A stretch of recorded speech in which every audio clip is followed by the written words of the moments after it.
Happy Thursday, everybody. It is Riz Ice, aka Robert, the man, the myth, the legend. And this video is going to be about beliefs that, we learn growing up as children and as we enter adulthood and to go in society. Beliefs that are generated by our family dynamics. Uh, could be interesting stuff. When you hear about what I'm about to discuss, you may want to look, or may inspire you to look about, like, the type of beliefs that you gain, like growing up as a child. Um, you know, I think the thing to be aware of and to note is that, like, childhood beliefs are based on a child's understanding.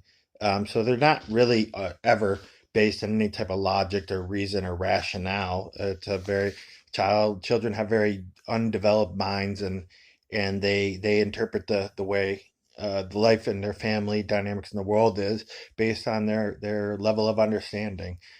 However, the beliefs that we develop, they stick with us as we grow up, and they always kind of become a core belief that just colors the way that you look at the world into adulthood. Um, and they're very strongly ingrained, but that doesn't mean that they can't be changed, or you can't, like, re-examine them and look to get something more accurate in your mind. Um, which I think that's the beauty of being a human being and the human mind. The human mind can learn, can identify, can evolve, can break free of prisons. It's really a unlimited, wonderful uh, thing that we all have, regardless if you have mental illness or not. Thoughts are, just from the research that, and stuff that I'm learning. Uh, we what we think we become, and through mental illness and depression, we become less than what we potentially can be. But the mind is always changing. We can change. It's a beautiful thing that can evolve if you want it to. And I think, a lot of us, we grow up and our minds become like almost prisons, and that's when we feel bad about ourselves. When we're limited, which, it's just part of the human condition to try to put limits and whatnot. It's comfort zones. So, that being said, I'm gonna go into. So, you know, I I've been through my trials, tribulations, difficulties with dating, and I guess I've been blind to a lot of stuff, and mostly what I think. But, like, what I think has been really generated since, like, as the messages that I got from society and my family, growing up as a boy.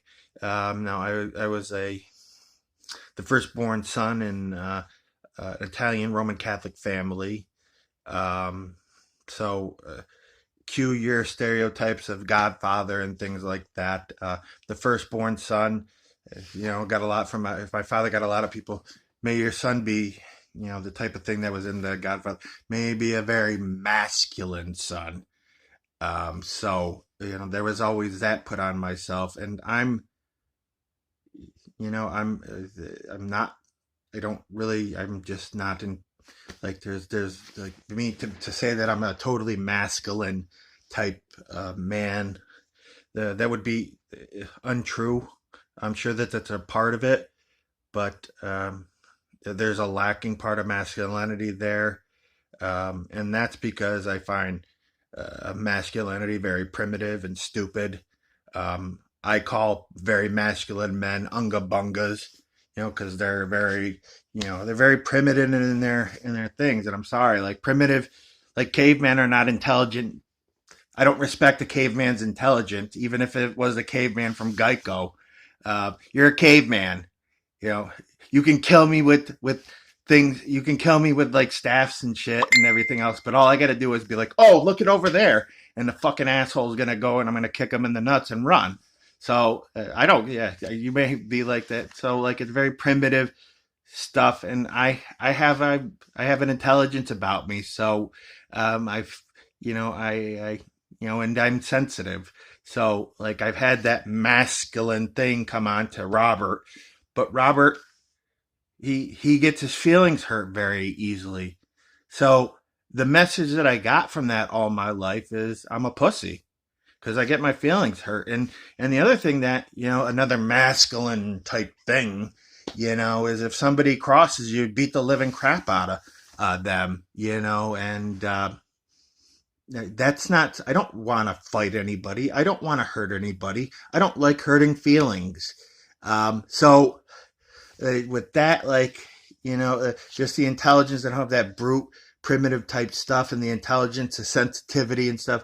Like there's always been this message that I'm a pussy and I got to change who I am if I'm going to get a woman, because masculine people, they get the type of woman. But then I look and I observe uh, the masculine people, dudes, they're very insecure losers that they get women, but they have to control them to keep them. So I don't have any desire to control a woman to keep them, and I don't really have that type of need to control a woman or have to do all this shit. Like I'm not that weak. Like that's very weak to me. Like that may a lot of people may think that's strong. I think you're a weak pussy for any man that has to control another human being. You're weak. It's a lack of trust, and you have to try to control everything. So you have no trust. You're weak. Like you'll get controlled in some type of way. And I think people who are into control and being controlled or controlling and things like that, like yeah, I'm not interested in it. It's like yeah, whatever. So I've had that kind of dynamic, but there's a couple other important messages growing up that with my family and through society that I learned, and I'm seeing them more now, so I'm aware of them, and I'm happy because I'm aware because I'm gonna be able to change them. They're nonsensical things that have really stood in the way of me being happy as an individual and me being happy with anybody in a relationship. So um, the one message that I always got as a child, and I see it now, it's very warped, and it's something that I'm not interested in whatsoever, is that a woman has to be totally dependent on a man. I'm a man. A woman has to be totally dependent on me in everything. Otherwise, I'm not a good man. Um, so that's a very one-sided message. And the other belief that I did is the reason why it's one-sided. Like the other belief that I got developed as a kid is that a man can't have any needs. If a man has any needs, he's needy or he's weak or he's not a strong man. He has to always put everything before himself. He can't have any type of needs.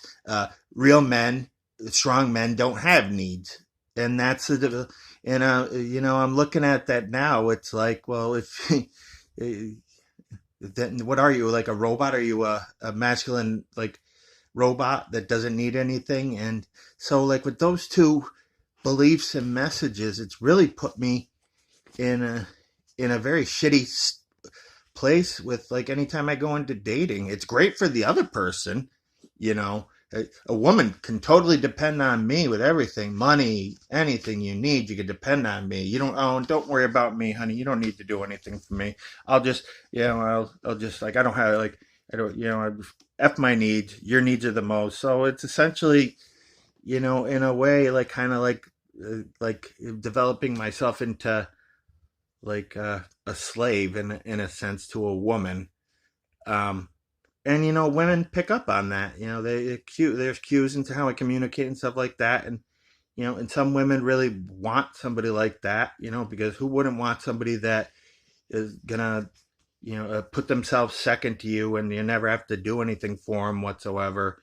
Um, and some women are just dealt with either the combination of somebody who's comfortable with that or somebody who's vindictive and been treated like a less than a human being by other men, and then I'm just the perfect punching bag target that is into that. So either situation doesn't work for me, and I've been really like, I guess I'm kind of like liberated from it now because I see that that's what's going on and that's what I'm attracting, and I'm not those neither of those situations work well for me. I mean, uh, I think though that was such a strong ingrained program that when any time I tried to, there was something inside that was like, hey, this isn't working. I always like kind of shut it down. But I think through getting better and being healthier um, with my mind, body, and spirit,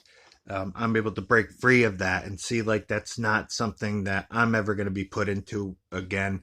And a woman, that type of woman that is attracted to that, is not somebody that I'm interested in being whatsoever. So this is like new territory for me. I'm awesome. I feel great. I feel really good about myself. And I think, the beliefs that you have growing up about the dynamics and your parents or lack of parents or anything else, they really have a profound impact on you as an adult in when you go into looking for dating or whatnot. Um, and I think the most important thing, it's not to, you got to have beliefs that will provide a healthiness inside for yourself, how you think about yourself. Because, healthy mind, healthy body, healthy spirit, happy person. And then if you have a healthy mind, healthy body, healthy spirit, happy person, then you can attract another one. So because the goal in life, at the end of the day, we all can drop dead at any second. So it's important to be happy. If you're not happy, then that should be your goal. Find out what makes you happy. If it's your thoughts that are providing the unhappiness, confront them, change them into something that can, life is too short to be unhappy. I learned that because I've been unhappy for a great portion of my life, and I did nothing to change that, and that just made me being more unhappy. And I think we all got to go through a period where it just comes, you put your foot down and be like, that's enough. I'm not going to live this way anymore. I'm not going to tolerate this. I'm as mad as hell. I'm going to do whatever I need to do to change it. You need to demand change. You need to want change. You need to do these things so you can be happy in life, which it's very possible. I get very upset with people who say I don't have a choice. It's a lie. I'm sorry. I'm not going to ever accept things like that. Regardless of what you say, you don't have a choice with. The only thing that you don't have a choice with in life, and this is the reality. I don't care if people think otherwise and whatever. The only thing you do not have a choice in is that you're going to die. We're all going to die. There's nothing you could do about it. You're going to die. That's the only thing you don't have a choice in. Everything else, you need to find a way to make choices for yourself. Well, you don't have to. I mean, it's a choice to choose, and you can believe that you don't have a choice and live your life with that type of whatever. But to see how, like, I'm wondering, I don't need to wonder, but like, I see how well that works for you. See how happy you're going to be.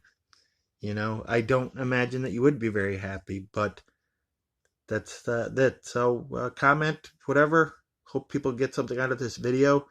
Have a wonderful Thursday, everybody.